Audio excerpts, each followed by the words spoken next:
Unfortunately, I see children that haven't been to the dentist, say, for 2 or 3 or 4 years. They'll bring their child in when they're 1 or 2. They get their teeth checked. They have no cavities. They think, boy, I'm good to go. There's no problem here. My child is probably not going to get cavities. Then they come in when they're 5 years old and they bring in their school form because they need a checkup to go to school. Depends on the school system. So we do the exam, and the 5-year-old has 4 or 5 cavities, sometimes 6 cavities. So what happens is your tooth is like a car. When you buy a brand new car, you don't need rust spots for 4 or 5 years, right? And then you get a whole bunch at one time. So if you bring a 2-year-old in, they may not have a cavity, but you bring them in when they're 5, they've got 4 or 5 cavities. Again, getting tooth decay is like a process. It doesn't happen overnight. It isn't like popcorn where poof, you have a cavity.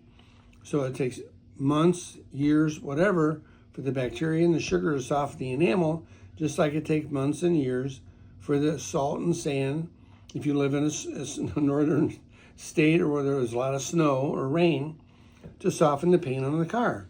So salt and sand soften your paint, sugar and bacteria soften your tooth enamel. So then you end up getting cavities and you have to have them filled. So the solution is twofold. Take your child on a regular basis, no more than 8 or 9 months apart. If you get a cavity, it can be stopped or fixed without even using an anesthetic or using a fluoride varnish. In the meantime, use Dr. Branham's Xylitol toothpaste. If you're an adult or a child over the age of 8 or 9, use the gel if you're under the age of 8. The point is, what you do every day at home is more important than what dentists do in their office.